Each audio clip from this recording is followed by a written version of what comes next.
Welcome to Moonbase 2.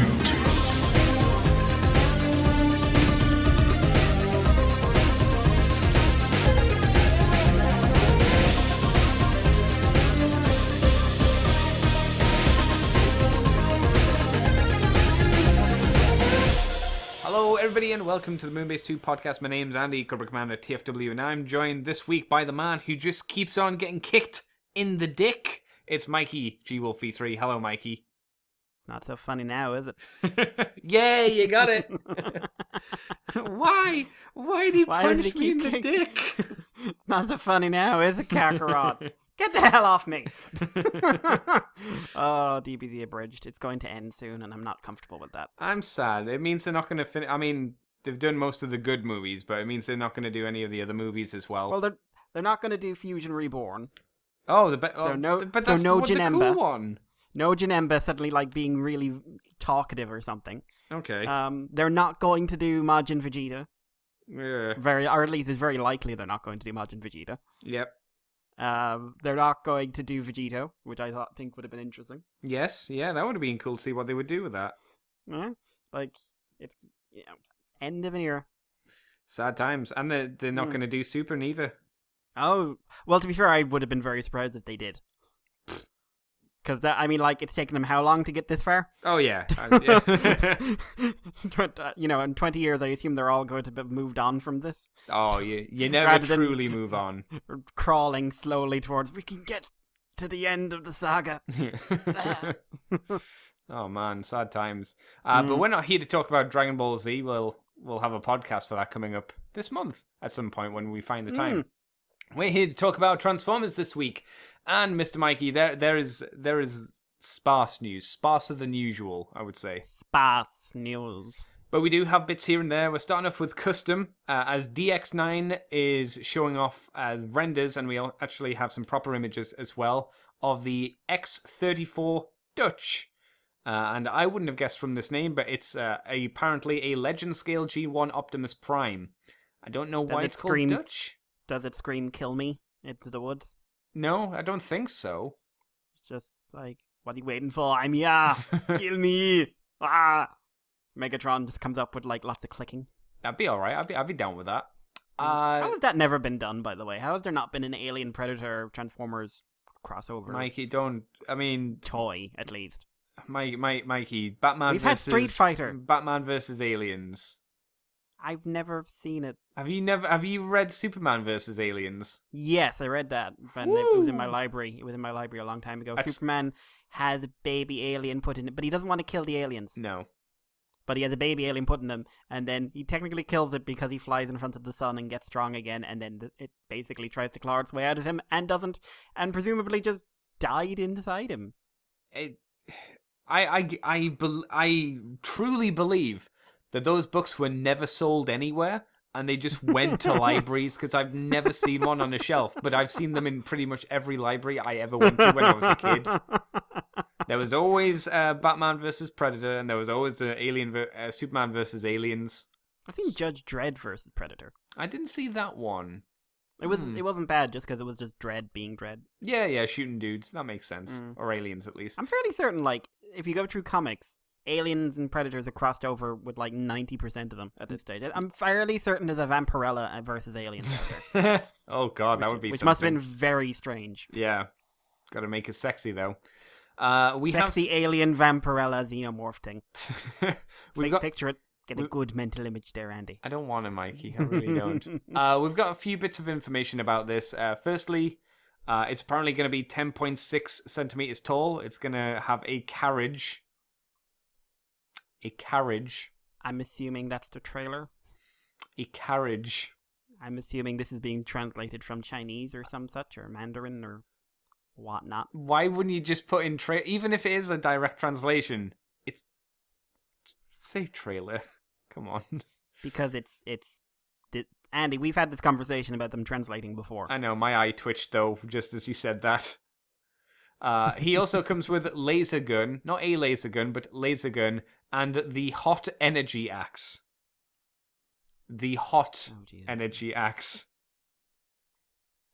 Let that sink in. Secondly, the windscreen wipers Can be hidden when transforms into the robot. Can be hidden when it transforms into the robot. Okay. Huh.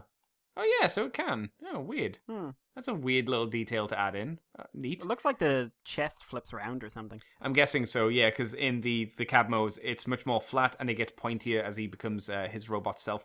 Now we have some proper. They were the rendered images. We actually have some prototype images as well. So it looks like is he holding the gun upside down in that picture, or is he storing the gun on the side of himself? Let's see. I'm just flicking through. I'm just seeing gun. Oh yeah, I think it's stored. Yeah, I think it's stored as well, but I'm not entirely sure. Because that would be very odd. Because he's holding it in the wrong place if he was holding it. Yeah, the cab opens up, and it's very much what you would expect. There's no roller inside, so, what a piece of shit, right? Fail. I want to know if the Micromaster canopy can open, though. That's the real goal. Mikey, what do you think of this? How do you think it's turned out for a little Legend Scale Optimus Prime? It looks fairly solid. I mean, it is basically what if we did the cartoon model but tiny. Uh-huh. So obviously you have to be into the core concept. I think it's quite competently put together. You'll notice I'm choosing my words carefully here. Okay. Any reason why you're being careful with your wording? Because I find this unimaginably boring. Mm-hmm. Sure. This is like the lead. Just so uninspired. I mean, I know some people are going to be flipping tables over this. Oh my god! And running, naked through the woods, which may or may not have anything to do with this. I don't know. But it's just, hey, did you get the masterpiece? No. Would you like something small that looks a bit like the masterpiece and the cartoon model? Yep. Does it do anything original or different? No. I don't know about that. It looks like the transformation might be fairly unique. I think that may just be constraints of size, to be completely honest. Apart sure, from like but the transformation windscreen is unique. Yeah, but I'm not going to give it credit by the fact that they couldn't replicate something 4 times its size. The windscreen, that is kind of the big thing here. I'll be completely honest. That is the big takeaway. They've made the windscreen wipers shift. And I think that's cool, but hey, I've seen this exact robot 15 times now. Well, on different size scales and different makers and official and unofficial and knockoffs and unknocked off. And there is a point where showing me this cartoon, character model, I can't react. It's like the Dinobots. You can say, oh, we've done all this crazy stuff with the Dinobots. You've still made 15 bloody Dinobots. Mm-hmm. Stop making the same. At least change something. But no. Yeah, the transformation's a bit different, but the end products of the transformation don't. I can't get excited. And I don't want to sound like I'm criticizing the makers, because it actually looks quite competently put together. And DX9 do good stuff from what I understand. It's just, yep, this is the same thing again. And I'm so very tired of how conservative third party has been in the last 2 or 3 years. Sure. What's your thoughts, Andy? I mean, I'm not thrilled by it, because like you say, it's an Optimus Prime, and I just kind of go, okay, fair enough. But it does look like it's well made. All the bits look quite neat. I appreciate how the transformation is fairly unique, because the bumper seems to split apart, and it goes on basically where his shoulder blades would be, which is quite interesting. It looks like he's got a unique transformation, which at least sets him a little bit apart from most of the Optimus Primes. He's also smaller, so at least there's, you're buying him for a different scale range. The trailer's uninspired, but as long as it's not bumping up the price too much, okay. I wouldn't say it's a massive issue, but I do always get annoyed when an Optimus Prime figure has the front skirt, but to move his legs forward, you have to then lift up the entire front skirt to get that into a pose. I'm not sure how else you could have done it at that scale, but it's very distracting when you've got one leg forward, but you've got the entire front panel just kind of jutting forward. I think he'd still manage to stick in some extra hinges to divide that skirt into 3. Possibly. I don't think it would be that hard, to be completely honest. Maybe, again, it has something to do with transformation. I don't know. Because that might have to flip up and go completely horizontal for the transformation to happen, so that's maybe why it's left there. I don't know. We don't have the toy. I do really like the face sculpt on it, though. I think that's pretty... That's a real... For the size scale it's at, that's pretty accurate to what I would imagine the cartoon in a 3D represented version of Prime would and should be. I see that. I kind of... not so much the cartoon. Kind of Japanesey cartoon. Yeah, maybe more like manga. Yeah. Some of the yeah. The sort of Naruto Tsushima and manga from the day. Is that the guy who, like, when I'm thinking of this this version of Prime, I'm thinking of the Optimus Prime face that was used on the, in quotations, soundtrack, if you remember, from all the way back in the day. Yeah, kind of. I'm not sure if it's the same guy, but it's like he tends to do quite sharp angles. Yeah. And he did a few manga and everything else, so that's what I'm seeing here. Oh, maybe that's it. Yeah, it's neat, but not very umphy. There's not like a ooh or a It's just a okay. It's a G1 Optimus Prime. It will do well because Optimus Prime is a seller. You know, for good reason. Well, there's also, unsurprisingly, a black version of him into a Nemesis Prime. Not a Scourge. There's no teal on him. He's just the standard Nemesis Prime colors, the black. There's a bit of teal here, only on his groin. It's not really like super teal either. It's like a light metallic teal, which is kind of weird. Doesn't seem to be any difference with his accessories apart from they are color appropriate, and that's about it. So if you don't want an Optimus Prime, but you want this, maybe the Nemesis Prime is the way you want to go, I guess? Yeah, there's already a review of them up over on Youku, the Chinese equivalent of YouTube. Sorry, where? Youku. Youku. Yep, K-U. Okay. They just didn't even try, did they? Used to have a lot of pirated sci-fi. back in like 2005 and stuff like that. Good stuff. But they've got a review. It's a double review. So it's just there. If you scroll down, it's the first thread popping up from Beast of the West. Beast of the East. Have you seen any of it? No. Oh, okay. Also, I just realized it was there while we were talking about it. So. Oh, well, that's fair enough then. No. Do you have any better feelings about this version to the Prime, or is it just pretty much the same, but it's black now? I like the colors better. Okay. And I like the head sculpt pops a lot with the red eyes. So. You know what would have been neat? If the Optimus Prime, the normal one, or the black one, because it would be a sneaky way to make you buy two, came with 2 stickers, 2 extra guns, and a big giant square to turn the G1 Optimus Prime into G2 Optimus Prime.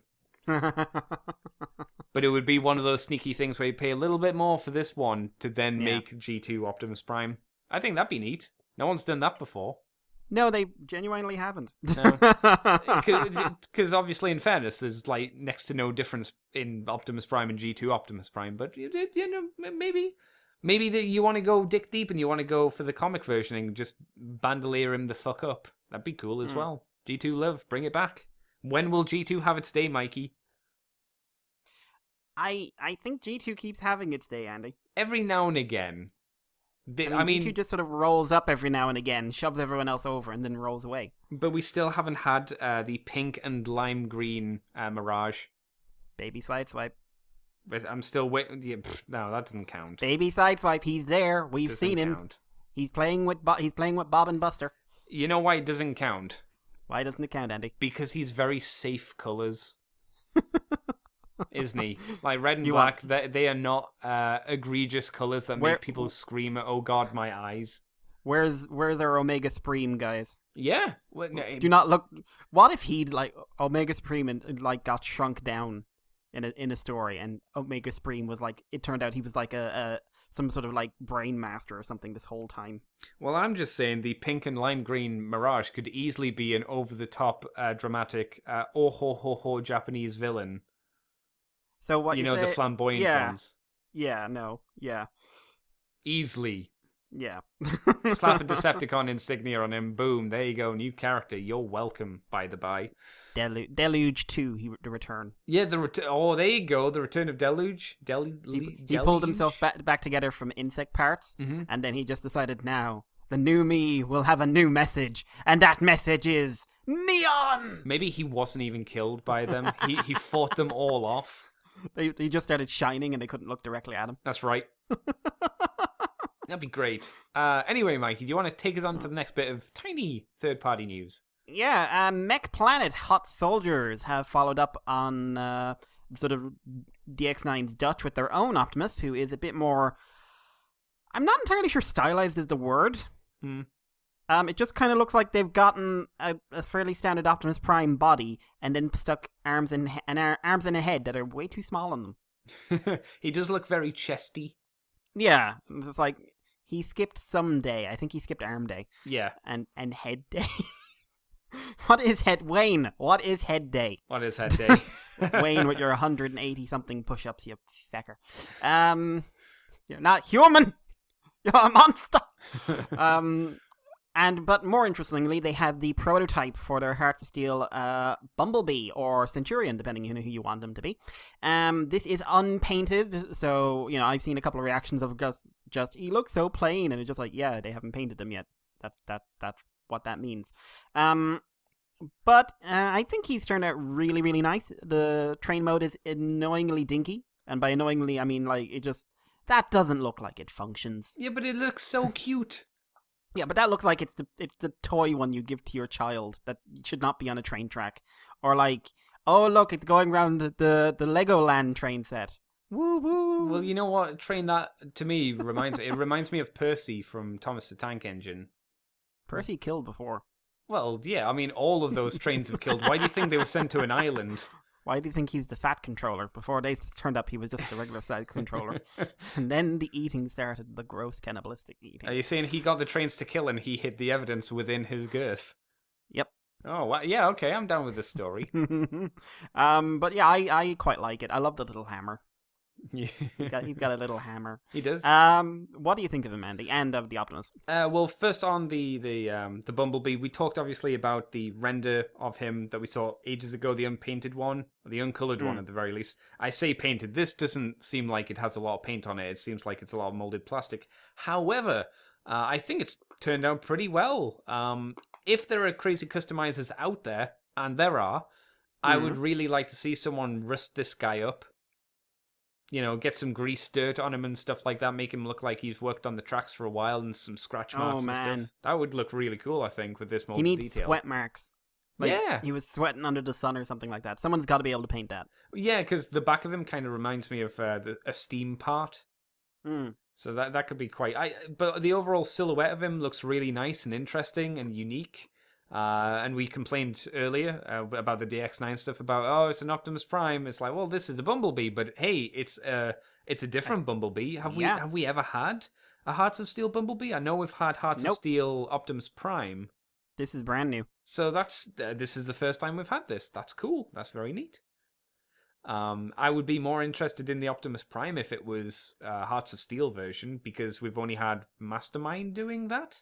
Yeah, and that was a good few years ago. And that had issues, if I recall. Yes, but although they did fix them in subsequent releases. Yes, yeah, I remember that as well. But everything past the black version was really good, and I think they redid the red version. They were going to do the Insecticons as well, weren't they, at one point, and then it never happened. Yes, because the Hearts of Steel stuff fizzled out for them. Yeah, that's a shame. I will say I do like their catalog so far. It's not a lot of unique molds because they've repainted them quite a few times, but each of them looks pretty decent. I think Hot Soldiers, for their price, which they're probably the cheapest third-party company out there, do pretty decent work. It seems. I don't think I've seen Ironhide, Ratchet, Bumblebee, Goldbug. I don't remember seeing Robot Dog. Robot Dog, or Ravage, as he's called. And not a dog. No. Well, I mean, what's the difference, Mikey, between a dog and a cat, really? Ask Adam. He's about to find out. But I don't remember seeing the cassettes individually before. I've seen pictures of the Soundwave, I think. I've seen the Soundwave and the Sound Blaster. Who's HSO1? I don't know, to be honest. And they're releasing these in a really weird order. Yeah, they started off with Soundwave and went kind of that way, and I don't think I ever saw the Optimus. No, but we're missing 11, 12, and 1. Who is number 1, Mikey? I would put money down as Megatron. That'd be a weird one to start off with, but yeah, maybe. Tiny gun. Tiny comical gun. Do we have any info on when the Hearts of Steel Bumblebee is out or anything like that? No. Basically, we know he is 12 centimeters. So okay, and that's about it. He's a decent size figure. Yeah. So. Oh, well, that's all right. That's pretty neat. Hmm. I look forward to seeing when this comes out. I would be slightly interested if it's for a decent price to maybe pick it up in the future. Completely depends, obviously, on how much it is and if I have spare cash at the time, I suppose. Not the spare cash, Andy. Oh, the spare cash, Mikey. The thing that you and I always crave, and it always goes so quickly. Shall I take it on, Mr. Mikey? Yes. Okay, well, Takara Tomy released their EX Greatshot and Grand Max recently. Mikey will talk about the comics. I will talk about the figures, as we got a plethora of pictures of all of them. Doesn't seem to be a huge amount of difference, but I'm going to ask you the question, Mikey. How do you think each of them have turned out, as we have Grand Max standing next to Brave, and we also have a nice 4-shot of 6-shot, Japanese 6-shot, quick switch, and Greatshot. Yeah, that was a bit like, hey, it's that brother you'd never admit to having. No, son. He was the son of 6-shot. Oh, we have stuff to talk about, crazy 6-shot stuff. Don't worry. Oh, okay. But yeah, I think Greatshot turned out great. Oh. Also, I didn't realize just how much better the head mold looked on the Japanese 6-shot. Oh, Holy yeah. crap. It's not accurate to the animation model, but God, fuck it, no. But the Greatshot, I think, turned out really, really well. I'm really liking the beast mode on him. The rhino thing. Yeah, the color spread on the other modes, they're, likably heroic. But the robot mode looked really, really good. Like, it pops. I've always liked the Greatshot colors, so I think he's turned out very well. Grand Maximus, on the other hand, is Grand Maximus. Yeah. Comfortably boring. I'd say he's as visually interesting as Fort Max, though, in terms of color. Maybe a little bit more, because I like the red arms on him. All I see whenever I look at Grand Max, the grey is what really attracts my eyes, and it's this really sort of sickly grey. It's like Fort Max has been left out in the sun too long. Okay. Like, I know people always look at the arms and everything else and say, ooh, color pops there, but for me it's always the chest. I don't know why, I can't take my eyes off it. See, I find it really easy to, just because the chest on both him and Fort Max in general is just, because of the molding and how it transforms, it's just messy anyway. I think it helps that Fort Max's chest has that little square of blue. Yeah. That breaks it up a bit more. That's like, I've always been like that with Grand Maximus. I don't know what it is, but I've always been like that. Of the 3 Fort Max repaints, he's always been the dullest to me. Oh yeah, I would totally agree with that for the original toy. So to be honest, I want my RID Brave Maximus now, please. That would be interesting, but we would, half of the coolest thing about him, which was the fact that he had lights for his city mode, would be completely lost on this figure because it doesn't have a city mode or like windows for that kind of effect to go off, unfortunately. Do we have any word on Grand Maximus's sound effects? No, well, I haven't heard of any, to be honest, so I would hope they'd be different. I'm assuming they'd be clips from Master Force. You'd think so. Because him going head on and playing the Headmaster theme would not necessarily be correct, I like the idea that he's playing the Headmaster theme and everybody just looks at him from the Master Force thing being like, you fucking traitor, what are you doing? What are you doing, Grand? That's victory. Play our theme. No, I don't have that one on set. That's Beast Wars, bro. What the fuck? Oh, for God's sake, now he's doing the movie. I'm gonna get it one day, guys. He's just desperately pressing buttons. Now, of course, he didn't get the Pretender shell, the redo of... Who was it? No. Was it Metal Hawk or was it Cloudburst? Oh, I think it was Cloudburst. No, it was Metal Hawk. It was the Metal... Metal Hawk. Metal Hawk redone. They didn't get enough to get that done, which is unfortunate. You all suck. Yep. But for the most part, these two are nice figures. I think, in my opinion, of course, Greatshot is a bit more interesting because he's got more molded detail that makes him unique, while Grand Max is just a repaint, as Mikey might say, into duller colors, which is fair enough. Greatshot's got a bit more oomph to him just because of redesigned chest. I think the face is different to Quick Switch's. Or is it the same face? No, it is. It's a different face. Different. Yeah, because it's got an extra. At the very least, it's got an extra chin bit. One thing I do wish they'd given him is better guns, because the 6-shot guns are fucking terrible. Mm. They are ugly and they look silly. I would describe them once again as looking like toothpaste dispensers. And I'm sticking with it. Yeah, I'd agree with that. Yeah. But Mikey, the most important thing we have to talk about, Yep. and what we've become known for, Yeah. and it's about fucking time we were recognized for being the Sakamoto podcast. For being something, yeah, Andy. there's Anything. that. Apart from being the Geordie and the Irish one. That's all we are, Mikey. That's all we are. I want you, Mikey, to tell me about the Sakamoto comics for Great Max, or Grand Max, Great Shot, as well as, because we finally have someone's finally stepped up to the plate and scanned in the comics. Took a while. Yeah, I mean, we should have done this, but we don't have the toys. They finally did Seaspray, and they did Topspin and Twintwist. So, Mikey, tell me of their stories, if you would. Where are you going to start off? I'm going to start in order, because I have a sneaking suspicion about the last story. You think there's continuity involved? No, I think it's the last story. Oh, no! Boo! It's just a vibe.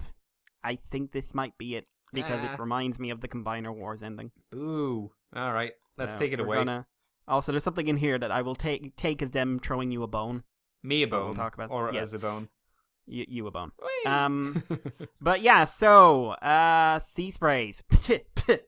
I said his name. Spit on him. Dirty You're not Seaspray. real. You're not real. Following up on previous adventures where Tiger Byrne had taken over a headmaster, he lost the war on Planet Beast. He returns to the Legends world with his Laser Beast army and attempts a conquest by using the 3 Wise Ones Water Gem. And I'm trying to remember who the 3 Wise Ones were, because they're in this. Who are they? They are basically like the Battle Beasts 3 head honchos guys that literally no one would have heard of. They look pretty neat. Yeah, and they are made of the most Japanese. Okay, how so? Let's make the picture bigger. How to describe? They're a Kabuto beetle, a bird, and fire. One's a cat. I think it's a lion. Yeah. Oh, do you know what I think they might be? Are they based on the Ray Earth stuff? The what? Maybe. Oh, it's an anime. Okay. But yeah, like edges everywhere, really bright colors. One's on fire. So these are like the mysterious leaders of the Battle Beasts, basically. Right, that was weird. But anyway, he stole a water gem off them because he's a dick. So he's going to flood the world and turn the inhabitants into laser beasts. Yeah, leave the Legends world alone. Rat Trap demands to know why the losing side of the war keeps coming back. And Tiger Byrne basically says, hey, you've got Legends world beast power. I.e. how they all keep turning into Transformers and everything else. And he wants that, but he's interrupted by Seaspray and Alana, Seaspray's girlfriend from the moon. The Autobots explain that Telak is suffering from a major drought, so him and his girlfriend, because they're still dating, are seeking to restore the planet's water using the water gem. A voice in Tiger Byrne's head encourages him to use the gem for the best reasons. He's like, never! Because the headmaster basically is saying, like, stop controlling my body, you weirdo. And then White Lune, otherwise known as the Furry's Wet Dream, explains to Chrome Dome in his jaunty hat that what Tiger Byrne is hearing is the voice of Leon, who emerged with. Tiger Byrne proceeds to use his head mode to take control of Trypticon, and basically, transforms the giant dinosaur into a laser beast. That's not going to go well. Alana wishes to help out in the fight and asks Seaspray to blast her with water from the well of transformation, turning her into Transformer. If anyone remembers, she turned into a gondola. That's yep. But power of the water catches Tiger Byrne's attention. He grabs the water gun and dumps the contents on himself. Which, am I right in are they saying that Seaspray's pizza launcher is a water gun? It seems to be suggesting that, yes. It seems to have no other function as an actual weapon. That being the last of the world's water, Alana can never be turned back, but she's grand because now they can do naughty stuff together. Is that what it says, or is this what you're implying? That's strongly implied. Okay. Strongly implied. It explains that since Tiger Byrne's body has 2 minds, the water won't affect him the way he thinks it will. Instead, the desires of Leon overpowers Tiger Byrne and ejects him. allowing them to be separate individuals. The invaders retreat back to their own dimension. Seaspray and Alana reflect on the Laserbeak's hearts are cold like machines. Cause irony. Leon is like happy because he's proved that Transformers have hearts that are true because they may have the bodies but they've got the heart. Oh. Leon looks very happy with himself as well now. Having recovered the water gem, they discuss taking a vacation to Beast after restoring Talak and returning the gems to Beast formers. And as they're basically getting, cozy, Rattrap and Tigertron are pissed off at them for being a happy couple. Alone forever. Yeah. But it's like, not only that, but Leon's just sort of sitting on Seaspray's arm. So it's like, oh, everyone's included but us. Well, fuck you. Well, remember, to be fair, Tigertron, they did Tigertron, nothing in the episode.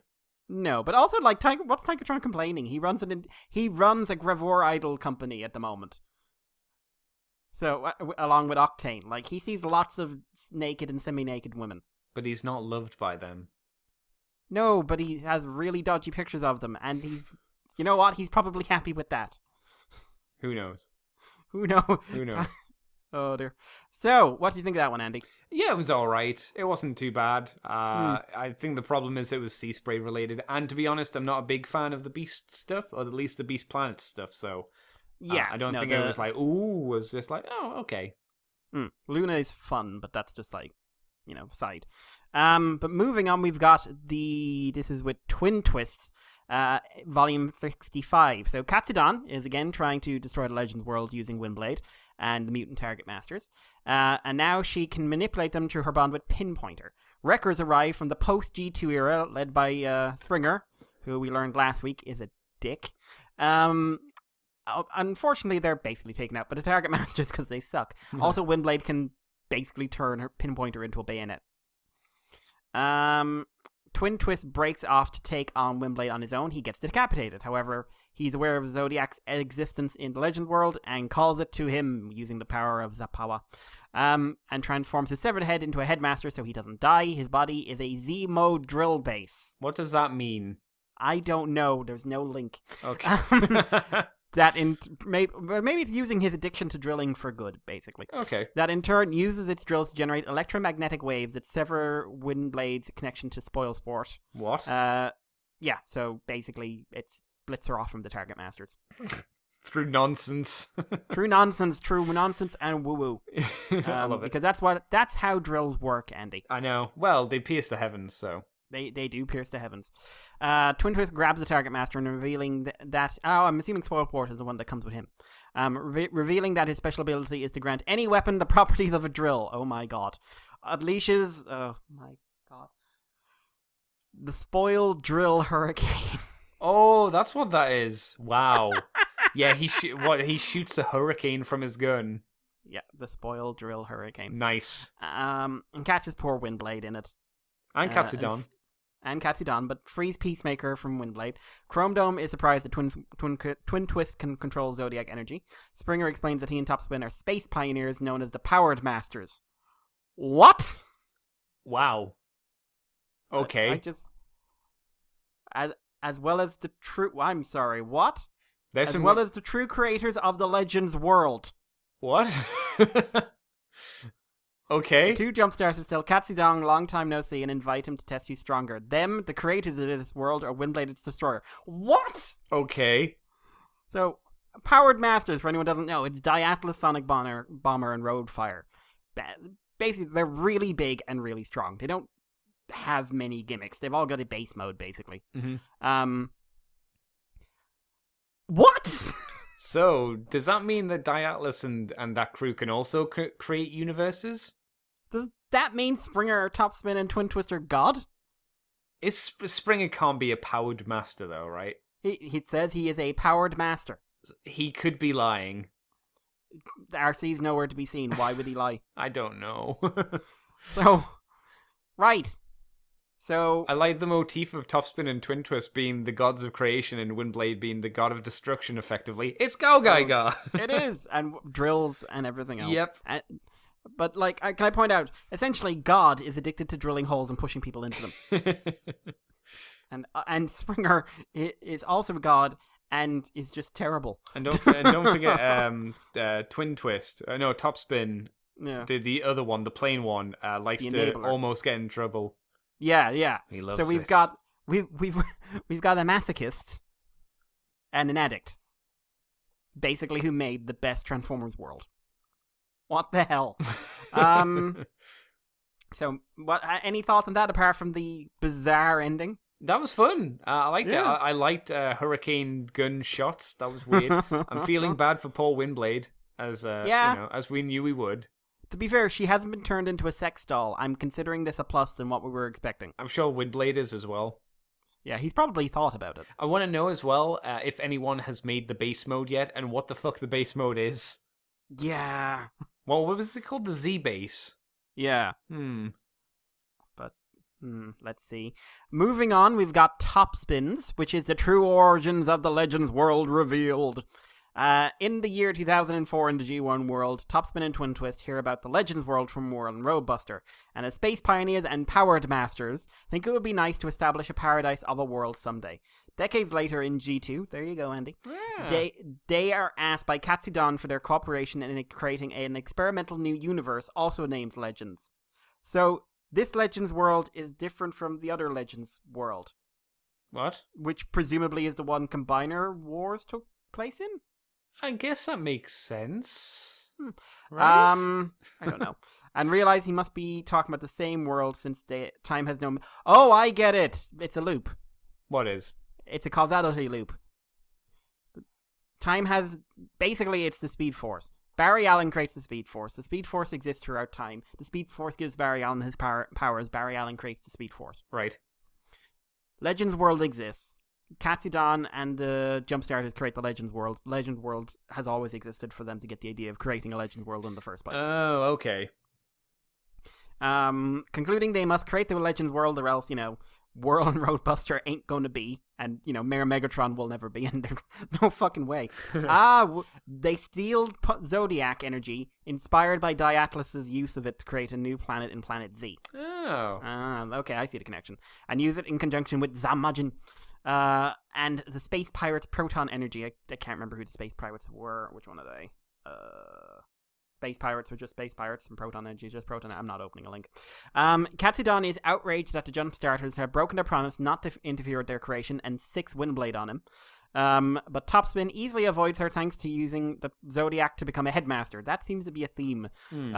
This combined with being a powered master and a target master grants him the power of Triple Master. Of what?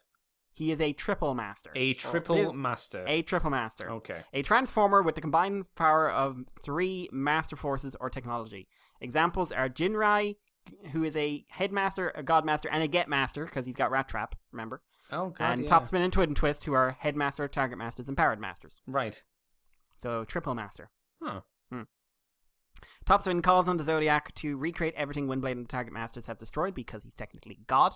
Katsudan himself enters the fray, insisting that the Legends world is dangerous because of its connection to the powers of Zamajin and must be destroyed. The Jumpstarters are determined to defend it, combine into a vehicle mode called Attack Powered, and soundly defeat him and Windblade. Windblade is restored to normal afterwards, and Katsudan captured. Springer assumes all is well. However, the Jumpstarters, now having recovered all the mutant Target Masters, tell them it's not over yet. Oh, dum-dum-dum-dum. Yep. I wouldn't say this blew my mind, but I did not expect that to be the origin of the Legends world. It drops some mad lore. It is lore heavy. Yeah. Like, do you think... I'm assuming you can make that combined attack-powered thing. I hear you can, yes. I think people I've have only tried. I from what I've heard from people, they say it's not his coolest fan mode that Sakamoto's done, but it can be done, and that's fair enough. All I've It's got not is super cool. Topspin. All I've got is Topspin, so I can't really test it. Right, I have neither, so I definitely can't test it. But yeah, so that was that. This is where things get... You want lore, Andy? I want some dank lore, Mikey. Do you want the dankest lore? Fuck yeah. Do you want so dank it could be in a Dank Souls playthrough by Let's Player Andy Millman? That's me. Cobra Commander TFW, YouTube has started doing that. Maybe you should all go watch. He's actually not too bad, although his videos are far too long. Yay! Well, let's get on to Greatshots. Oh, okay. Andy, the fan theory of 1,000 years has come to fucking pass. Which fan theory? There were lots. This is one that has been in the ether for a while. Okay. So, in the year 2022 in the G1 world, Marissa Fairborn, not married to Thundercracker, is leading an Earth Defense Force command against the last holdout of the Concurrents, the evil humans we saw a few issues back. Oh, that was Old Snake, basically, for those not aware. Driving around in his Blitzwings. Yes. Or no, that's Quintessons for Blitzwings. Who was he driving in? No. He was with the Vipers. Yeah, the Vipers and the Blitzwing Megatron tank. That was G2 Megatron. Oh, yeah. No, yeah. G2 Megatron and also G2 Beast Wars Megatron. Yes, because he was responsible for the evil there. That's right. But anyway, so she's assisted by a mysterious starship. The Autobot First Army is similarly aided by a tank while battling on the surface of the moon. At the end of the battle, there are reports of 6 different Transformers who are helping out. Starsaber, who has been freed from false charges, that's bound to be a reference to something I don't remember. Maybe that's related to More Than Meets the Eye. I did not kill that man. His blood is literally on your arm. I am not a religious zealot. You've got the wrong Starsaber. His entire body is connected to that blood. You're waving through him. It's fine. Don't worry about it. This will have perfectly explainable reasons. I'm not that bad. But yeah, so Starsaber's escaped from false charges, clears up and says their benefactor is not 6 warriors, but 1. It is Greatshot. So, months earlier, Starsaber is broken out of prison. Andy, who broke him out of prison? It seems to be a mummy, a human, well, not a human mummy, a Transformer mummy with a kendo stick. It is a Transformer in disguise because he's supposed to be dead. More than meets the eye, even. But a guy is supposed to be dead, and that dead guy is Sixshot. What? Do you remember when our favorite fall down lady was sent by the Six Clan to murder him? That's right. And how she couldn't even get that right? Well, you know. Because basically, he faked his death, and he brought a brand new Transtector for Starsaber to use. Meanwhile, Starsaber offers him a Transtector, which he can use to have a new identity so that he can continue doing something in the universe, but, still fake his death. That new identity will be Greatshot. Okay. So just when I'm in fan theory, since basically 1987, there has been a thing going around the Japanese and later Western fandom that Greatshot was secretly Sixshot. See, I just take that as fact now, to be honest. In my head, I just that's just how it is, not a fan theory at this point. But I suppose you're right. It is still technically a theory. It had never shown up in anything. Yeah. Ever. Nice. So I don't even want to see what's about to happen to the wiki pages. Sixshot basically accepts this and promises to join the Autobots in the future, but for now he remains in the Legend world, working with Giga to resurrect Jack. Do you remember who Jack is? I remember Jack, and I only remember because I watched the show recently. Yep. Jack is the is Chrome Dome's best friend, right? Yeah. Who he killed in a bondage session, more or less. Yeah. So Overlord Giga decides he'll help out because he's not a bad guy. He's running his restaurant. So he infuses Sixshot with energy and explains that they will replicate the miracle that made Mayor Megatron. There is a caveat. This method of resurrection requires a body, so Sixshot will have to give up his for Jack to inhabit. The process succeeds, and Jack comes back as a headmaster, while Sixshot's soul is transferred into the Transtector. Oh. So he is fully Greatshot. Oh. Remembering his evil deeds, and particularly his role in Jack's death, and yet how Chrome Dome was still willing to help him, Greatshot drives Jack to Chrome Dome and watches their tearful reunion. Aww. Since Greatshot still needs a head to function, Jack decides that he will be his headmaster, and they return to the G1 world to battle the Concurrents. Greatshot later on is uninterested in helping the EDC, mostly because he believes he is unsuited to being a hero. Because he kills a lot of people. And Jack convinces him it's time to seek atonement and guilts him in by reminding him, if one of the guys you murdered is telling you can be better, you need to get over yourself. They join the battlefield, reunite with Starsaber, and Starsaber rides him in Rhino mode into battle, before stealing his swords and then riding Starsaber.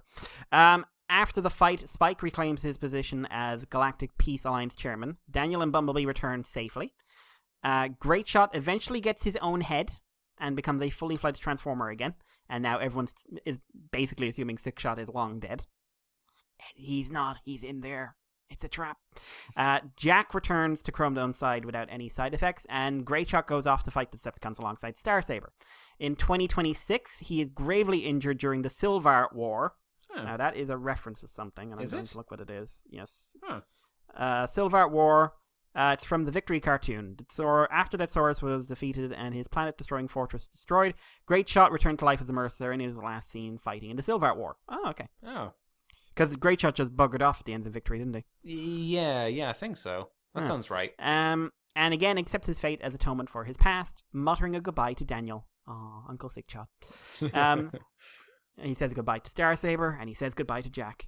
And to his surprise, however, everyone he's ever met who doesn't have something horrible to say about him shows up. That's handy. Yep. And they say, we will save you, because they were all worried since he disappeared. And slipping into his old Sixshot speech pattern, he admits it's nice having friends. Ah. So, Sixshot is Greatshot, and Greatshot is Sixshot, and the wiki, I don't want to be the guy deciding what to do with the wiki for this. Yeah. Like, did they merge them? Do they not? Did they say in the Legends continuity, Greatshot is Sixshot, and Sixshot is Greatshot, or do they just have a Legends page? I'm going to look now, in fact, see if anyone's done anything. I mean, you got to. No, they haven't updated it yet. Not yet. Okay. But I suppose you could just stick this Greatshot entry in there and just say, and in this universe, he's Sixshot. I guess. But yeah, I really liked that. Like, it wasn't like particularly funny or anything. It was just, I like that approach. It's like, it's a deep cut bit of lore. Yeah, and tying up stuff from the original series as well. And just like referencing a really old fan theory as well. Yeah. So I really liked it. But yeah, moving on from there, we have the final one, and like I said, I suspect this is the final one. Boo. Yeah, this is just, again, it's suspicion, but we'll see. Legends Comic Bonus Edition Volume X Grand Maximus. Now this is the Bone Throne. Okay, so you wanted Violent Jiger, right? Sure. Okay. Yeah. They didn't bring him back, but they brought back Devil Z, who's functionally the same fucking thing. But he's not a weird squid person, is he? Fuck that, you're never happy. I just want my weird squid person, Mikey. I'm not asking for much. I want. Do you know why I want him brought in? Because I don't. Was he ever shown in that one episode? Oh God, If he was, it would have been real brief, right? Oh, I don't even think he was, to be honest. Real brief. Yeah. But yeah, so it starts off with kind of it starts off with kind of an overview. The Autobot matrix of leadership is recording the bearer's life and experience, their wisdom, and converts it into energy. Created by Primacon, a scientist that is said to have existed since the dawn of time, built it into his assistant, the Oracle, which I believe is that weird space monkey. And before they went on to create the ultimate planet fucker, Unicron. I true in fucker. Upon learning that the wisdom of the Matrix was the only thing that could match his power, Unicron rebelled against Primacon and destroyed the Oracle, who survived by transferring his being into the Matrix. Oh my God, this is giving me a headache. He fled to the center of the galaxy and emptied the Matrix into a planet, becoming the embodiment of its wisdom and fusing it to one day become Cybertron. The planet was later settled by Quintessons, who discovered the Oracle's power and combined it with Vector Sigma, a supercomputer they controlled using a key with which they mechanized the planet. The aliens used Vector Sigma to manufacture intelligent slave robots who later rose up and claimed the planet for themselves, recovering the Matrix in the process, finding it full of evil energy. After years of absorbing Quintesson wisdom, they emptied it out and disposed of the energy. Right. That's the story of Devil Z. Oh. Cool. Who is none other than the very discarded... The very same. That should say very same. Discarded Matrix energy. During police interrogation, the captured being explains that his motive for revenge is against the universe for being discarded, and 1,000 years ago he stole the unprogrammed Power Master bodies from the G Nebula 89 factory. Right. And brought them to Earth to be infused with the power of Zodiac and Angelmos energies, transforming into Godmasters. Furthermore, he himself absorbed the same energies to evolve, the true meaning of his name, Devil Zodiac. With this revelation, he taps into Shinkokan, breaks his restraints, and summons the brainwashed Scorponok from the G1 world, where he's been busy enslaving beast formers and using them to build a new Black Zarek transector who looks suspiciously like Double Cross or Twinferno, depending on your point of view. With Scorponok as his headmaster and Devil Z in his abdomen as a Getmaster, Black Zarek makes short work of the Decepticon headmasters, and when Mindwipe attempts to exercise Devil Z, you can see him doing like hand stuff. He will.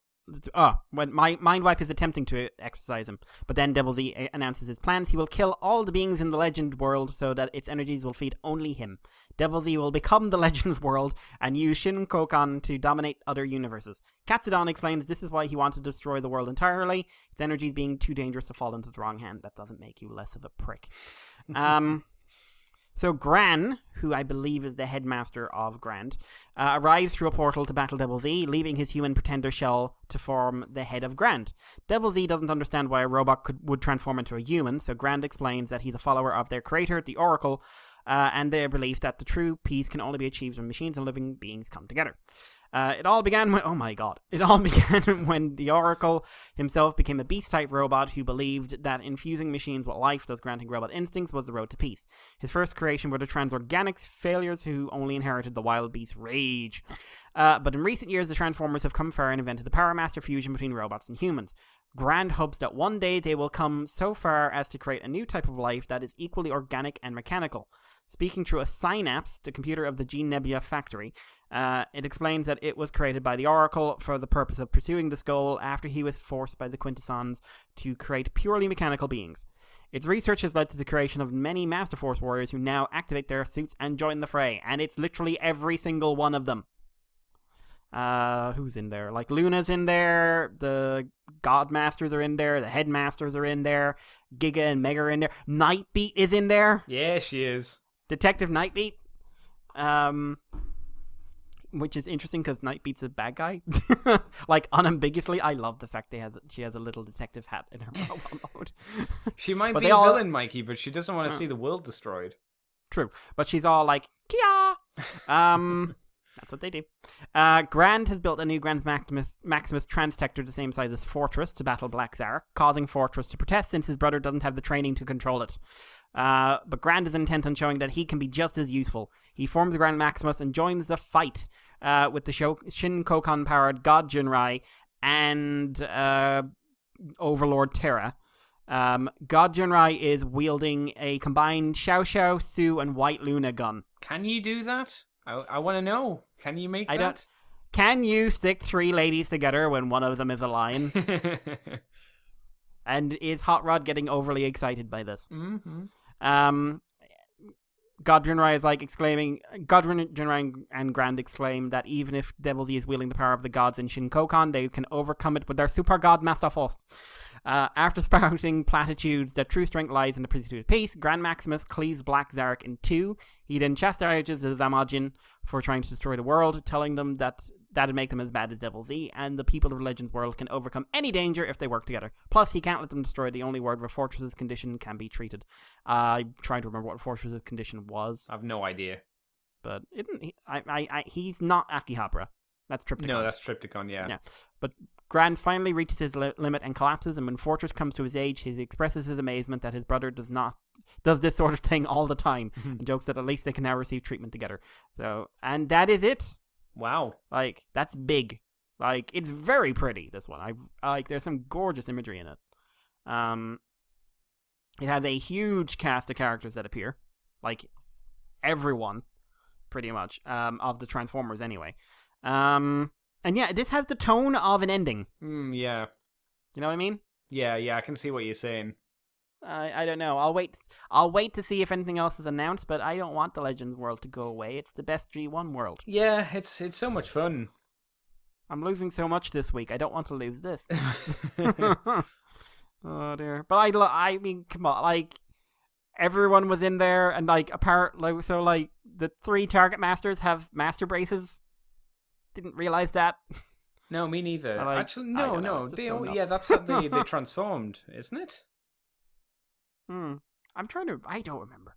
Like, I got too, like, I'm sorry, but whenever Xiao Xiao was in there, I was just waiting to see how the world would crap on her.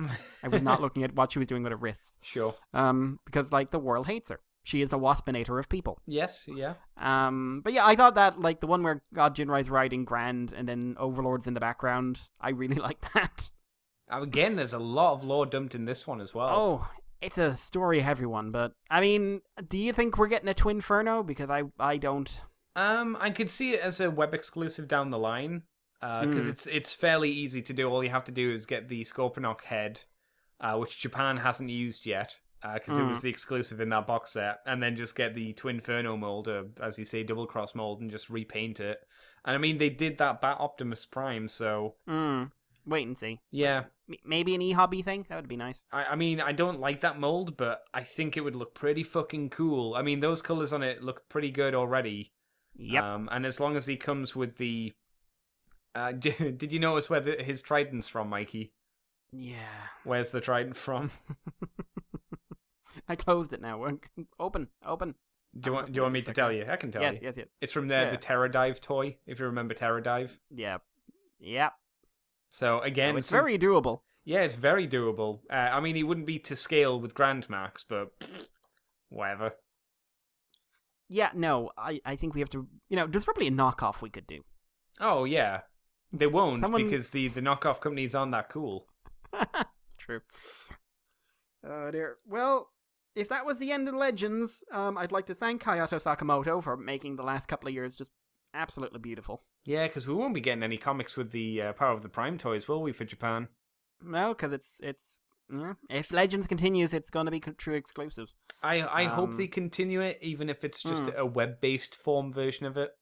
I'd be very happy. Or if the comics kept coming one way or the other. Yeah. But I don't know if you'll ever hear this, but thank you for making the last couple of years brighter. Yeah, it was a lot of fun. There was always something to look forward to with the Japanese releases, apart from obviously the toy. There was something extra in there where I go, oh yay, fun. Yeah, even if we were the only ones laughing sometimes. Sometimes that was the case, unfortunately. Yeah, that's because the rest of you have sticks up your bums. Hot takes from Mikey. Andy, Mikey, take us away from this sad bit of comic news, and then this bittersweet moment, and take us on to UK stuff. Yeah, this is a small story before Mikey tells us about more comics. But for the Cyber Battalion range, I didn't even know they came out in the UK to begin with, but apparently they did. Series 2 is coming out. Series 2 was the Prowl, along with the Jetfire, Optimus Prime and Bumblebee apparently. So not the Sideswipe and not the Shockwave just yet. So it seems like there's been a big gap, which is kind of weird. They can be found in the Entertainer at the moment. And for those of you checking out the Entertainer, you might also like to know that they're selling Power of the Prime Leader Class figures for £35. Oh, wow. Is that good? Better than a kick in the teeth. I think they were 40, 45 before. I think some of them were 50. Ooh, yeah, this is better than that then, at least. Plus it's the Entertainer, remember? Yeah.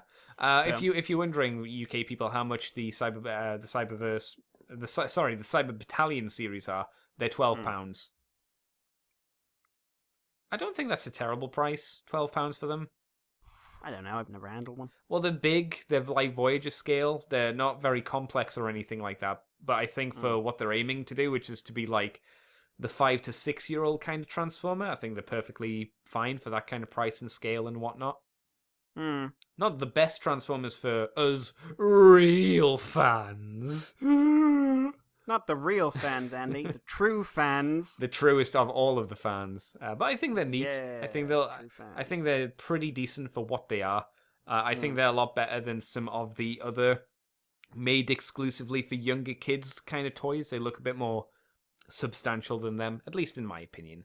Mikey, I want you to tell me about the worst thing ever, according to some people. Or the best thing ever, according to some people. It's been a weird, angry week in terms of the people talk. Yes. I'll be completely honest. Yeah. So I'm simply going to go, ladies and gentlemen, it is official, it is confirmed, it is done, it is dusted. The IDW Transformers universe, which has gone on for 12 years and is the longest running piece of Transformers fiction ever, is coming to an end this September. It is done, dusted. There will be no more fiction set in this universe. IDW is not losing the license and will continue to make Transformers comics. There is some sort of a reboot. Not sure whether it's going to be a full-blown new universe or a series of miniseries or what that's coming, but IDW still plans to put out comics. But via both John and James on Twitter, all doubt has been removed. John confirmed that the universe was ending and he doesn't know what's coming next. He's now officially just a freelance writer, so he's not in on a lot of the editorial decisions. So he doesn't know what the creative moves are going to be, who the writers are going to be, whatever. James confirmed that the current IDW G1 continuity will end with Unicron 6, Optimus Prime 25, and Lost Light 25, all in September. All 3 books are going bi-weekly over the summer. Oh no, that's a lot of work for us to do. Yeah. So for 3 months there, you're going to be getting 2 books a month. Apparently they've had a lot of time to plan this. James also said this is how he planned to end More Than Meets the Eye. He is getting to finish the book as he intended. I find this that interesting in of itself, because I assumed Optimus and Lost Light would finish and then Unicron would come in. So I'm wondering if either book is actually going to be involved in the Unicron event. I'm wondering if the Unicron event will be set after all their stuff and they're just going to be winding up alongside it, you know? Yeah. But yeah, beyond September, there is definitely a new set of comics coming in some sort of continuity, whether they're related or what. The storyline itself, massive, blah, blah, blah, blah, blah. But yeah, and after that, there's been bitching. The bitching has been, oh god, no! I'll never read another Transformers comic if this ends now. No! Followed by, yes, it's done! Bitches are done! Now we don't have to have gay things like feelings and sex and robots not doing anything but punching each other in the tits. And one of those is a verbatim quote, by the way. Really? Yes, really. Oh, no. Yeah. So, we've had 2 extremes of opinion. Yep. In between those extremes, we've had many shades of grey. But yeah, IDW is coming, or at least the IDW we know is coming to an end. Andy. Yes. Apart from the fact that we're going to be quite busy in the summer. Yes.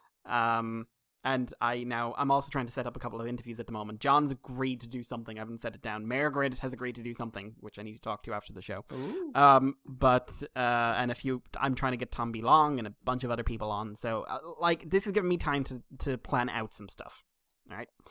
But, apart from all that, started in 2000, it was the year 2005. No, Mikey. Yes, Mikey. And it is now 2018. What's your thoughts on what specifically? On this official ending, the official lobotomizing of the Transformers? I don't know. It's difficult to say, mainly because we don't know what's coming. I think within 5 years' time, or maybe even 2 years' time, we'll be able to look back and go, that was a really good idea, or that was a terrible idea, or that's just a thing and it's just a little bit different now. It really depends on what the IDW team brings to the table for what they do for the future, because it can easily go either way, and I currently have no idea where it's going to lie. Am I sad that the current universe is ending? Not particularly, because Transformers is always one of those things that reboots itself for the most part. I mean, this has been the longest running, as you've said before, and as we've said before on the show, it's been the longest running continuous Transformers story ever? Is that right? Yes, 12 years as of this year. So maybe it's not a terrible thing for it to come to an end and just be retweaked here and there. Just gonna have to wait and see what happens, I guess. Will it be terrible? Will it be good? It's a hard one to try and figure out. Yeah. Because when Dreamwave jumped over to IDW, right? When we made that hop, we went from Transformer War Stories to Transformer War Stories. There was no real difference there. When Marvel stopped and years later we went to Dreamwave, we went from the same kind of structure. We went from War Stories to War Stories. We went from the standard format to the standard format. Yeah. The way IDW has gone, it's very hard to predict what this is going to be like, because whatever happens, either it's going to be continuing this very, very off-the-wall approach to Transformers that we've had for the last 6 or 7 years, or it's going to be returning to a standard format, and it's incredibly difficult to figure out how how that will translate with what people know now or expect. Yeah. You know? Yeah, definitely. I'm very, very curious to see how it goes. Am I sad? In a way, because I think there are stories that are left untold. Sure, yeah. Like, we still haven't had that Megatron Optimus Soundwave moment. No, that's very true. And the way things are going, Soundwave has enough problems. But, you know, there are stories on the Lost Light that I would like time to have had them finished. Because just the nature of the way the Lost Light story went, they were very truncated in places. I want to see Aileron Prime one day. I'm not ashamed to admit that. I want to see the Thundercracker Marissa wedding. But I can't judge like the new writers, or if there are new writers coming in, if there are new artists, if there's new editorial styles and everything else. It could be amazing. It could be something so good to blow your mind. It could be absolutely shit. Yeah, it's difficult to say. I think getting rid of like the 13 stuff and rejigging that is necessary, because I really don't like the IDW before Cybertron stuff, if you know what I mean, before what we know as Transformers. I think that is a little. It's not well conceived, I don't think, or it could have been done in a different way, which I think would have been more preferable, at least to my tastes.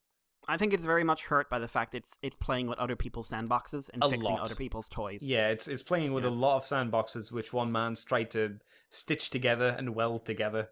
Yeah, as we said, the day John Barber leaves, someone's going to look at his wall and just nothing but pins and lines and pins and pictures.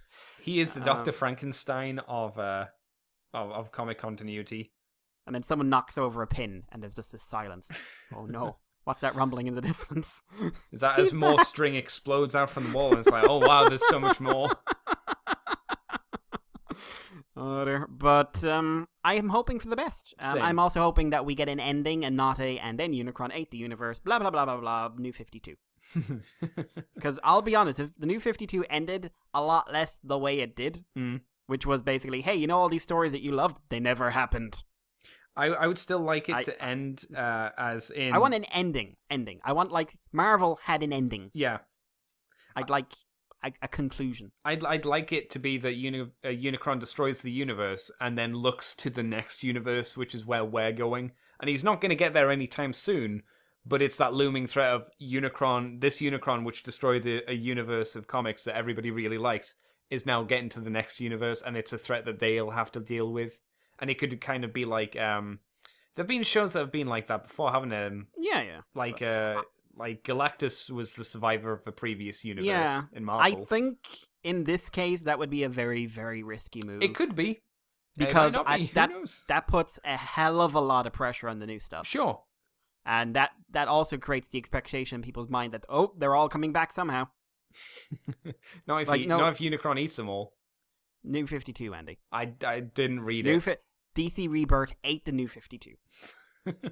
And I mean, like, it's just like, they did Convergence to basically shut people up who were saying, we want our old comics back. Yeah. And then people were like, we want our old comics back still. And then they literally had to basically just sort of start shoving the New 52 into a corner, going like, shh, smell the chloroform. Smell it.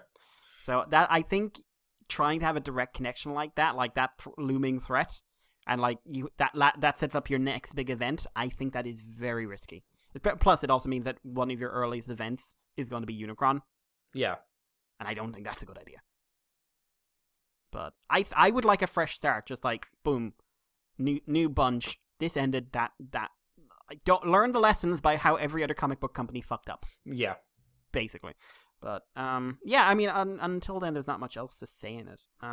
We don't have any other news down for it, but I do have one little thing I want to throw in. Oh, right, okay.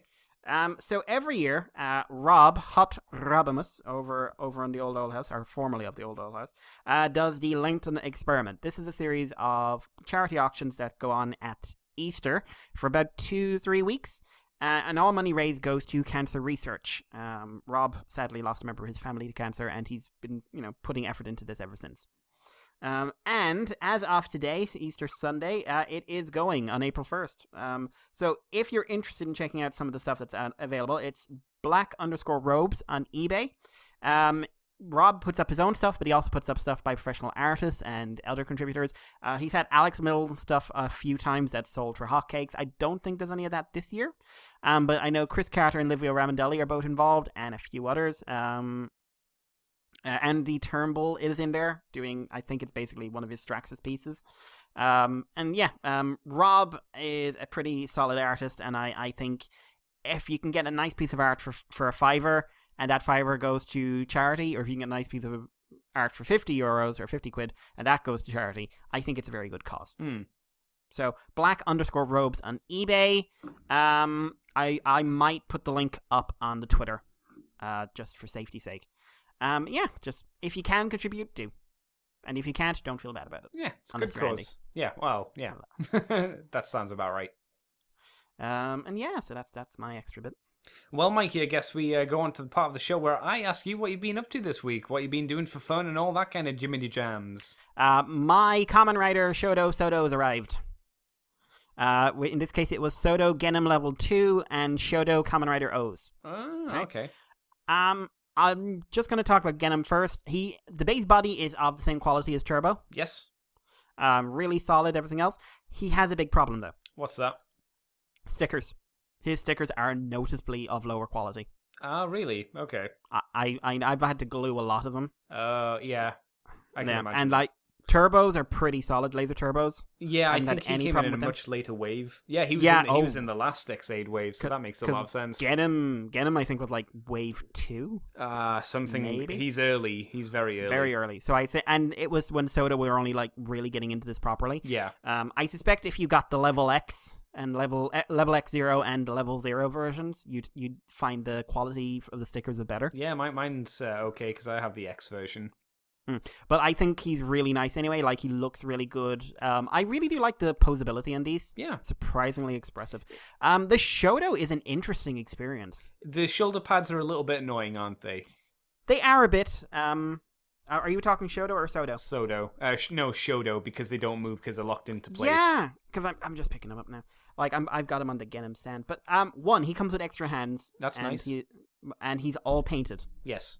Though it's really noticeable that the hands are painted, I find. Yes, I'm looking at it now. Because it's yellow paint on black, and it never really works too well. No, and they didn't put an undercoat. No. And there's, like, he's missing paint applications that are on the suit. Yeah, I thought he was. But the shoulder pads don't move, which is odd to me. Very. They should have been separate pieces. I don't know why they weren't. No, like, I don't know. And in his case, especially, it limits him because he's got a lot of arm. He's in show, he's got a lot of arm poses and stuff. So. Yep. But he comes with how many? 1, 2, 3, 5 hands. Sounds about right. Yeah. Fists, open hands, and holding thing hand. The base sculpt is great. Like, it's amazing what they've done. The paintwork, apart from the hands, is really good. I like how he does the hips. They're kind of like miniature, or the thighs rather. They're miniature versions of how figure arts do them.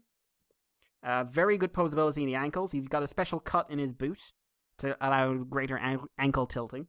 Although it does mean his foot can pop off relatively easily. He's smaller than the Sodos, though, which surprised me. Not by a huge amount, but yes, a little noticeable. Like, yeah. In terms of height, not a lot, but then when you get down, when you have them next to each other, the mass is so different. Yeah. But he's got extra waist posability, and he's got a nice ball joint there in his abs and everything else, so he got a bit of an ab crunch. But this is the one that is for the sculpt. Definitely they're thinking of sculpt here, but for what was basically a $5 before shipping, that's a really good purchase. Oh yeah, definitely. And from what I'm seeing, the Shodos often don't sell for very much. Some of them do. Some of them, yes. Like, don't, like, if you're thinking about getting into Shodo and you're thinking, oh, I like the Dragon Ball ones. Do you want to know how much the Ultra Instinct Goku is selling for on its own? Yeah, go on. I imagine he's the most expensive he's gonna be because Super's ended super recently. 30 quid. Oh no, nope. Oh yes. But he's just Goku with silver hair. New sculpt hair. Actually, new sculpt chest as well. Oh, well, I guess that's something. His upper body is all new. Vegito and Gohan, they're going for much cheaper. They're a fair 20 quid. Right. So, no. I think if I got the wave, I'd consider it because I just sell like Vegito and Gohan afterwards. Sure. Because if I was getting Vegito, I'd rather have blue than just base Vegito, and no one cares about Gohan. You all think you do. You don't. But yeah, this guy for $5, great purchase.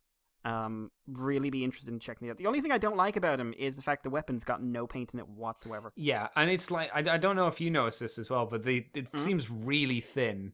Yeah, Like at it now, noticeably paper thin, almost. Yeah. Which, like, obviously very cheap, but Sure. it could have been better. Yeah, I think for the price that, like, if we were in Japan, these would be even cheaper. And so I think for what they are, they're like, especially compared to a figure art price, it's like you go, all right, yeah, sure. And this line does loads of characters. Like they've got most of the Showa guys done. They've done Black. They've done RX. They're getting Kiva done, which figure art still haven't done. Yeah, they've done Zedo and Jay. Yep. They've done the bad guy from Zedo. I can't remember his name. The evil beetle thing. Yes, I've got him. He's really cool. They've done loads of monsters, actually. Yeah. And apparently they're going to do a teeny tiny untransformed Kamen Rider 1. Oh, yeah. Yes, they're having the actor in a suit, which is pretty fucking badass.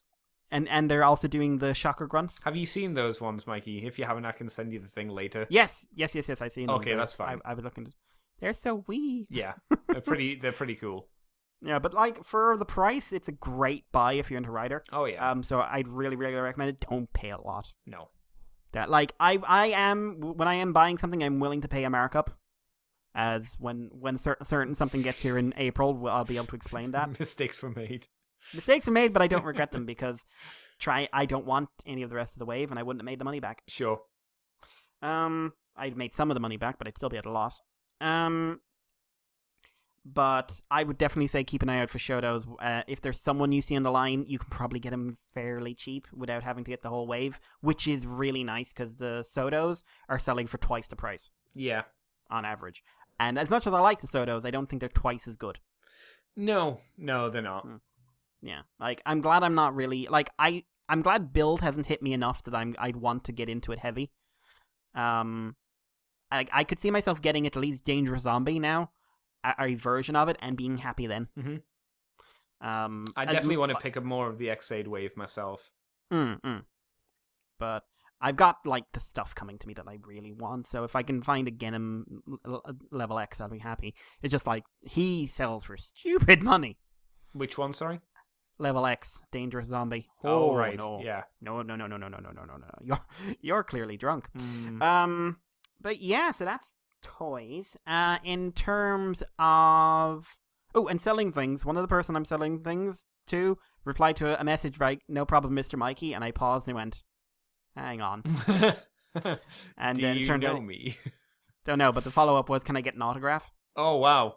So I won't be naming and shaming because, you're giving me money and I appreciate that. Is it PC? I imagine she's always asked you for autographs. I think she usually just asked me to give her back her stuff. And I would just giggle and run out of the room. Give me back my stuff, you Irish shit bag. They're my bras now! As you've got them on your head.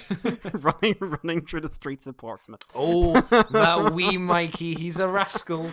The neighbors just looking on with like intolerant indifference. But yeah, I'm throwing that in as well, and I apologized to him in the message, but I'll apologize again. My handwriting is atrocious.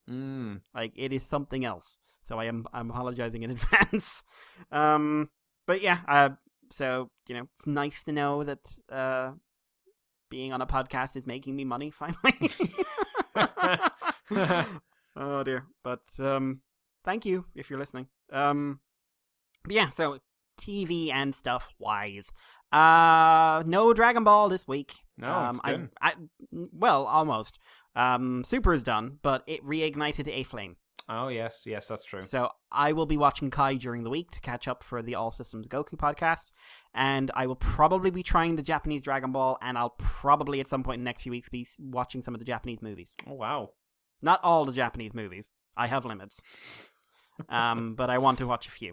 But yeah, Kai is kind of the big one. I will watch the dub because I'm told the dub is just pretty solid for then, and it's from the good era of Funimation. I know that. Right. Like the same time they were doing Steins Gate and stuff like that. But Dragon Ball, I want to see subtitled because I've never seen it uncensored. So I don't know how filthy it got, apart from a couple of screenshots where you see Bulma's ass. Good times. That's all I know. Yeah, so there's that. But in terms of TV, Violet Evergarden episode 12, 2 more to go. This is a 2-parter, looking like maybe a 3-parter, and it introduces a character that was in before who is a prick, and you should have let him fall off the fucking train. But it's another bit of the war story, people trying to reignite the war, and Violet very much not wanting that to happen because hey, she had some bad experiences. So yeah, really, really, really good show. Have I mentioned this a really good show, Andy? You have mentioned that you enjoy it, that's for sure. It is an immensely enjoyable show. So yeah, 2 more episodes of that left, so I'll be sad when that's gone.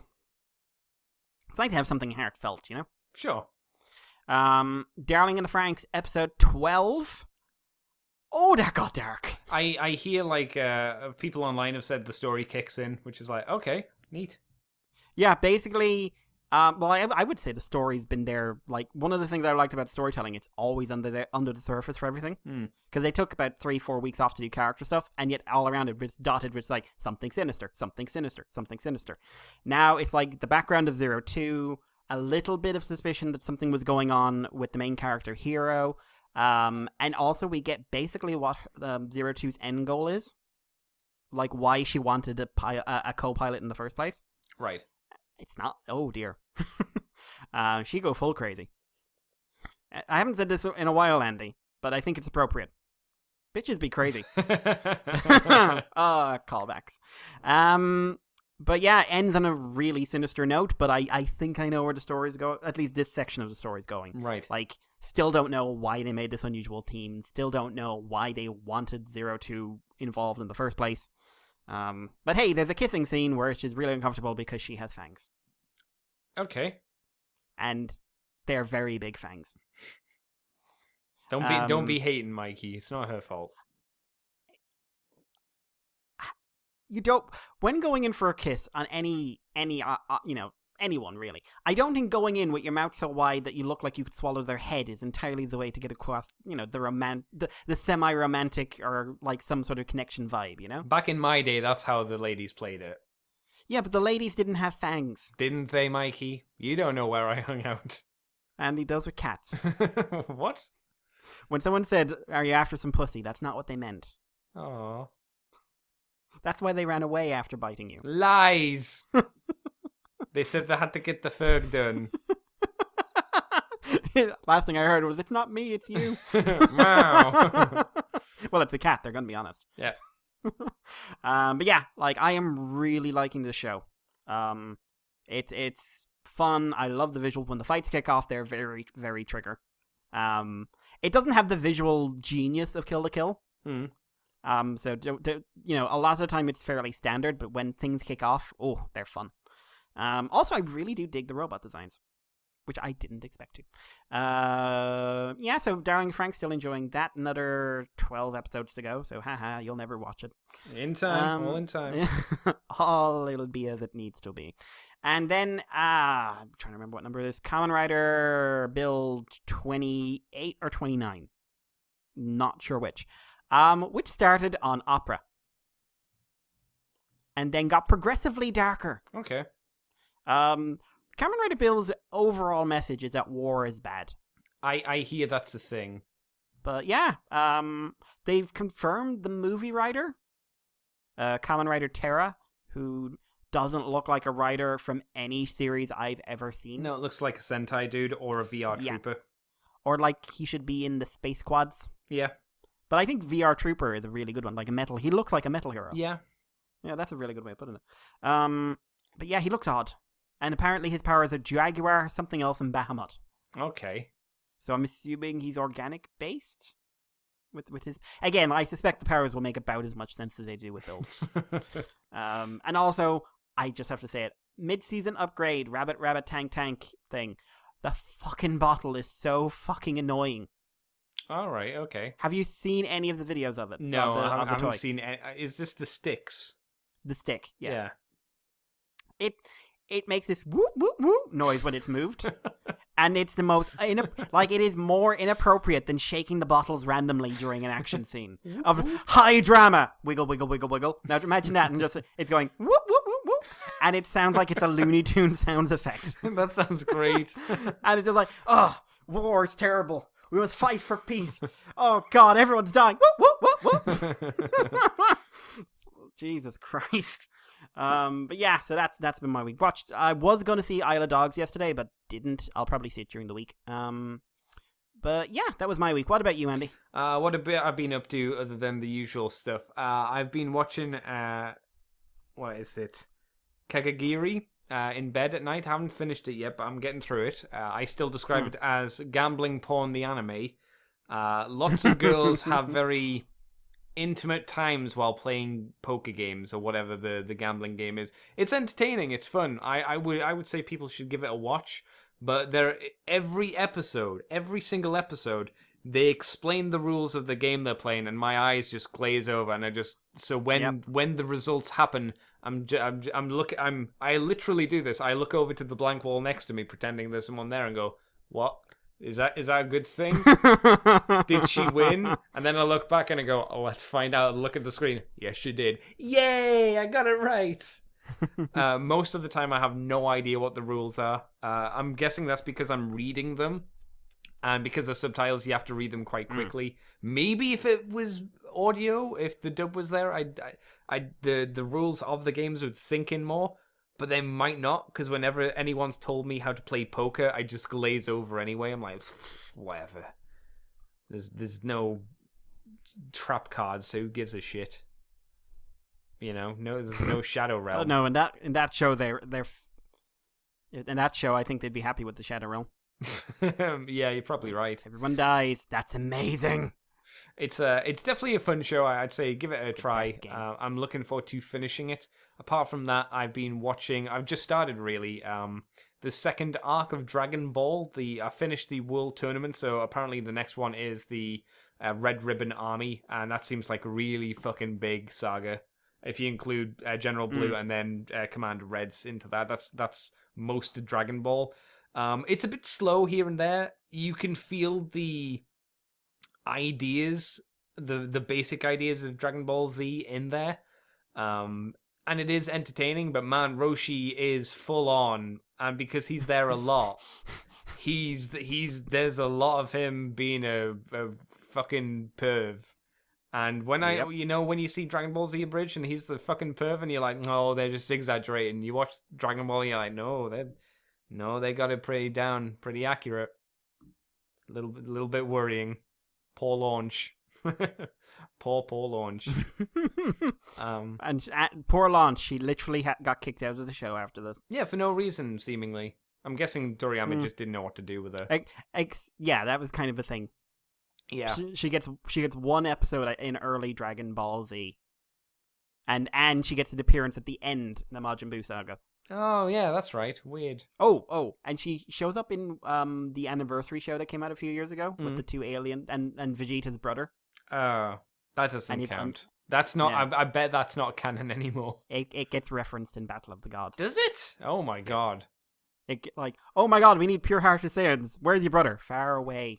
And I'm not getting him anyway. We will never reference this again. Look at the guy, Kaba. He's completely different. He is my new brother. Yep. Yeah, that's pretty much what he is, unfortunately. The only thing, the rest of my time has been when I have the free time. I've been recording, as Mikey said, Let's Plays for Dark Souls 3.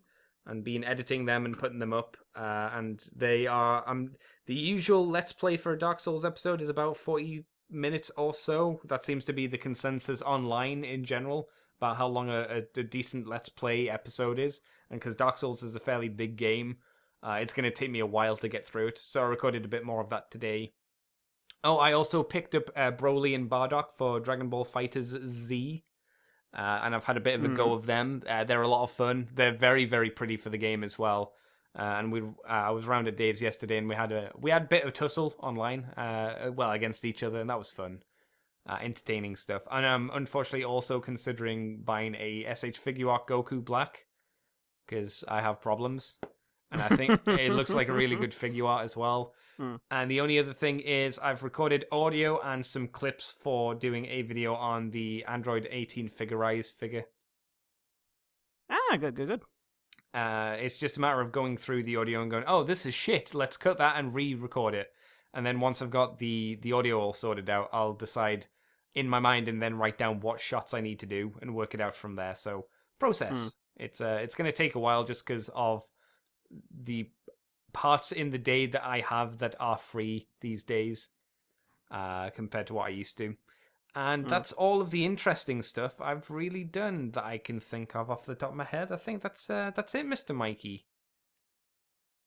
Yes. So I guess we'll call this the end of the show. Where can people find you on the internet, Mr. Mikey, if you want them to? You can find me on Twitter as Irish Paleo, on YouTube as EvilV3. You can find me over in the old Oil House sometimes. And if you want to contact the Moonbase 2 and give us some feedback or a question or whatever, you can email us on the moonbase2@gmail.com. The reason I don't read any out is because you idiots never send us anything. Oh, no! Yeah, I said it. Oh! I said it. Oh! But seriously, like, any feedback, we're happy, even if it's just telling us to swear less. Yeah.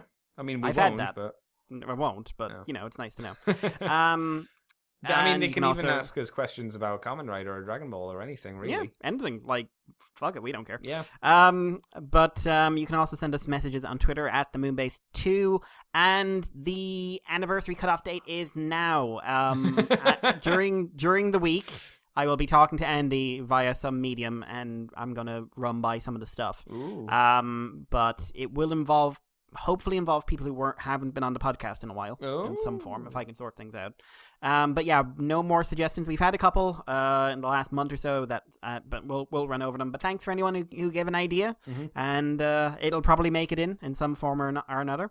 Did I have anything else? Yeah, check out the Lenten Experiment eBay link. I'm gonna send that up on the Twitter as well.